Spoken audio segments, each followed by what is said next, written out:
하루도 주님의 은혜와 평강이 여러분의 삶 가운데 가득하기를 축복합니다. 오늘 본문은 예레미야 21장 이어서 22장입니다. 시드기야 왕이 말기야의 아들 바술과 마아세의 아들 스바냐 제사장을 예레미야에게 보냈을 때에 주님께서 그들에게 전할 말씀을 예레미야에게 주셨다. 그때 그들이 와서 이렇게 말하였다. 제발 우리가 멸망하지 않도록 주님께 간절히 기도하여 주십시오. 바빌로니아 왕 느부갓네살이 우리를 포위하여 공격하고 있습니다. 행여 주님께서 예전에 많은 기적을 베푸신 것처럼 우리에게도 기적을 베풀어 주시면 느부갓네살이 우리에게서 물러갈 것입니다. 예레미야가 그들에게 대답하였다. 시드기야 왕에게 가서 이렇게 전하시오. 주 이스라엘 하나님 말한다. 너희는 지금 성벽을 에워싸고 공격하는 바빌로니아 왕과 갈대아 군대에게 맞서 싸우려고 무장을 하고 있으나 내가 너희가 가지고 있는 모든 전쟁 무기를 회수하여 이 도성 한가운데에 모아놓겠다. 내가 직접 너희를 공격하겠다. 이 분노, 이 노여움, 이 우라를 참을 수가 없어서 내가 팔을 들고 나의 손과 강한 발로 너희를 치고 사람이나 짐승을 가리지 않고 이 도성에 사는 모든 것을 칠 것이니 그들이 무서운 연병에 걸려 몰살할 것이다. 나 주의 말이다. 그런 다음에 연병과 전쟁과 기근에서 살아남은 이 도성의 사람들, 그 유다 왕 시드기야와 그의 신하들과 백성을 바빌로니아 왕 느부갓네살의 손과 그들의 원수들의 손과 그들의 목숨을 노리는 사람들의 손에 포로로 넘겨주겠다. 느부갓네살은 포로를 조금도 가련하게 여기지 않고 조금도 아끼지 않고 무자비하게 칼로 쳐 죽일 것이다. 너는 이 백성에게 이렇게 전하여라. 나 주가 말한다. 내가 너희 앞에 생명의 길과 죽음의 길을 둔다. 이 도성 안에 머물러 있는 사람은 전쟁이나 기근이나 연병으로 죽을 것이다. 그러나 지금 너희를 에워싸고 있는 바빌로니아 군대에서 나아가서 항복하는 사람은 죽지 않을 것이다. 그 사람은 적어도 자신의 목숨만은 건질 것이다. 나는 복을 내리려고 해서가 아니라 재앙을 내리려고 이 도성을 마주보고 있는 것이다. 이 도성은 바빌로니아 왕의 손에 들어갈 것이고 그는 이 도성을 불질러 버릴 것이다. 나 주의 말이다. 이제 유다 왕실에 말한다. 너희는 나 주의 말을 들어라. 다윗의 왕가는 들어라. 나 주가 말한다. 아침마다 공의로운 판결을 내려라. 너희는 고통받는 사람들을 구하여 주어라. 억압하는 자들의 손에서 그들을 건져 주어라. 그렇지 않으면 그들의 악행 때문에 나의 분노가 불처럼 일어나서 불탈 것이니 아무도 끌 수 없을 것이다. 골짜기로 둘러싸인 우뚝 솟은 바위산에서 사는 자들아, 우리를 습격할 자가 누구며 우리가 숨은 곳에까지 쳐들어올 자가 누구냐.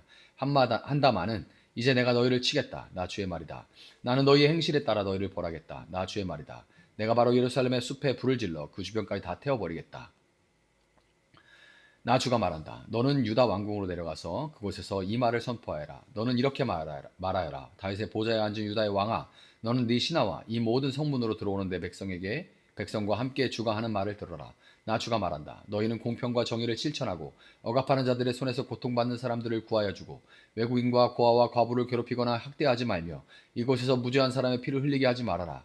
너희가 이 명령을 철저히 실천하면 다윗의 보좌에 있는 왕들이 병거와 군마를 타고 신하와 백성을 거느리고 이 왕궁의 대문 안으로 들어올 것이다. 그러나 내가 스스로 맹세하지만 너희가 이 명에 순종하지 않으면 바로 이 왕궁은 폐허가 될 것이다. 나 주의 말이다. 이것은 나 주가 유다 왕실을 두고 하는 말이다. 네가 나에게 길르앗과도 같고 레바논 산 꼭대기와 같았으나 이제는 내가 너를 사막으로 만들고 아무도 살지 않는 성읍으로 만들겠다. 내가 너를 무너뜨린 사람들을 불러다가 그들에게 연장을 마련하여 줄 것이니 그들이 너의 가장 좋은 백향목들을 찍어내어 불 속으로 집어던질 것이다. 그러면 많은 민족이 이 도성을 지나갈 때에 서로 묻기를 주님께서 무엇 때문에 이 큰 도성을 이렇게 폐허로 만들어 놓으셨는가 하면 그들이 또한 서로 대답하기를 그들이 그들의 하나님과 맺은 언약을 깨뜨리고 다른 신들을 경배하면서 섬겼기 때문이다 할 것이다. 너희는 죽은 왕 때문에 울지 말며 그의 죽음을 슬퍼하지 말아라. 오히려 너희는 잡혀간 왕을 생각하고 슬피 울어라. 그는 절대로 다시 돌아오지 못한다. 다시는 고향 땅을 보지 못한다. 부왕 요시아의 대를 이어서 유다 왕이 되어 다스리다가 이곳에서 포로가 되어 잡혀간 유다 왕 요시아의 아들 살룸을 두고 주님께서 말씀하신다. 그는 영영 이곳으로 돌아오지 못할 것이다. 그는 잡혀간 그곳에서 죽을 것이며 이 땅을 다시는 보지 못할 것이다. 불의로 궁전을 짓고 불법으로 누각을 쌓으며 동족을 고용하고도 품삯을 주지 않는 너에게 화가 미칠 것이다. 내가 탈집을 넓게 지어야지 누각도 크게 만들어야지 하면서 집에 창문을 만들어 달고 백향목 판자로 그 집을 단장하고 붉은색을 칠한다. 네가 남보다 백향목을 더 많이 써서 짓기를 경쟁한다고 해서 네가 더 좋은 왕이 될 수 있겠느냐? 네 아버지가 먹고 마시지 않았느냐? 법과 정의를 실천하지 않았느냐? 그때 그가 형통하였다. 그는 가난한 사람과 억압하는 사람의 사정을 헤아려서 처리해주면서 잘 살지 않았느냐? 바로 이것이 나를 아는 것이 아니겠느냐? 나 주의 말이다. 그런데 너희 눈과 마음은 불의한 이익을 탐하는 것과 무죄한 사람의 피를 흘리게 하는 것과 백성을 억압하고 착취하는 것에만 쏠려 있다. 그러므로 주님께서 유다 왕 요시아의 아들 여호와김을 두고 이렇게 말씀하신다. 아무도 여호와김의 죽음을 애도하지 않을 것이며 남자들도 슬프다 하지 않고 여자들도 애석하다 하지 않을 것이다. 슬픕니다 임금님 슬픕니다 폐하 하며 애곡할 사람도 없을 것이다. 사람들은 그를 끌어다가 예루살렘 성문 밖으로 멀리 내던지고 마치 나귀처럼 묻어버릴 것이다. 예루살렘아 너는 레바논 산에 올라가서 통곡하여라. 바산 평야에 소리를 지르고 아바림 산등성에서 통곡하여라. 너의 모든 동맹국이 멸망하였다. 내가 평안했을 때에 내가 너의 경고를 하여도 나는 듣지 않겠다 하고 거부하였다. 너는 어렸을 때부터 이런 버릇이 있어서 언제나 나의 말을 듣지 않았다. 너희 목자들은 모두 바람에 쓸려가고 너희 동맹국 백성은 포로가 되어 끌려갈 것이다. 참으로 그때에는 너의 온갖 죄악 때문에 네가 수치와 멸시를 당할 것이다. 네가 지금 레바논 산 위에 털을 잡고 사는 듯하고 백향목 나무 위에 보금자리에 깃들이고 있는 것 같지만 해산하는 여인의 진통 같은 아픔이 너에게 덮쳐오면 너의 신음이 땅을 뒤흔들 것이다. 나 주의 말이다. 내가 내 삶을 두고 맹세한다. 여호야김의 아들 유다왕 고니아와 내가 내 오른손에 낀 옥새 가닥반지라도 하더라도 내가 너를 거기에서 빼버리겠다. 내 목숨을 노리는 사람들의 손과 내가 무서워하는 사람들의 손과 바빌로니아 왕 느부갓네살의 손과 바빌로니아 사람들의 손에 내가 너를 넘겨주겠다. 나는 너희 친어머니를 너희가 태어나지 않은 곳은 이국 땅으로 쫓아내어 거기에서 죽게 할 것이다. 마침내 그들은 그처럼 돌아가고 싶어하던 고향으로 영영 돌아갈 수가 없을 것이다. 이 사람 고니아는 깨져서 버려진 항아리인가? 아무도 거들떠보려 하지 않는 글그릇인가? 어찌하여 그는 자신도 모르는 낯선 땅으로 가족과 함께 쫓겨나서 멀리 끌려가게 되었는가? 땅이여 땅이여 땅이여 주님의 말씀을 들어라. 나 주가 말한다. 너희는 이 사람을 두고 그는 자녀도 없고 한평생 낙을 누리지 못할 사람이라고 기록하여라. 다윗의 왕위에 앉아서 유다를 다스릴 자손이 그에게서는 나지 않을 것이다. 아멘.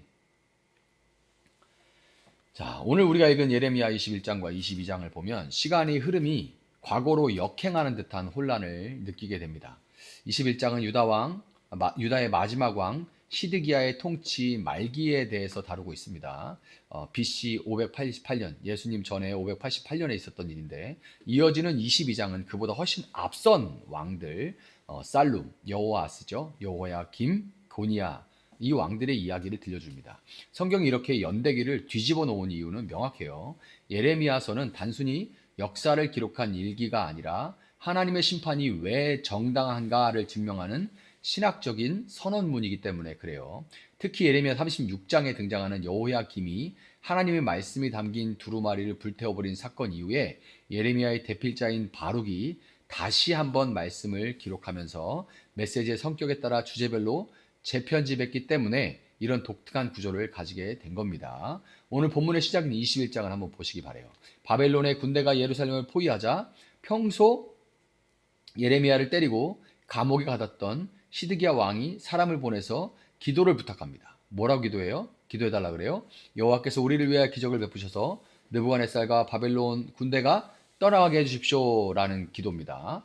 그러나 이것은 신앙이 아니죠. 하나님을 인격적으로 신뢰하는 것이 아니라 막상 전쟁이 나고 달등의 불이 떨어지니까 전쟁의 신, 광야의 신인 여호와를 이용해 위기를 모면해 보려는 종교적인 거래에 불과하는 겁니다.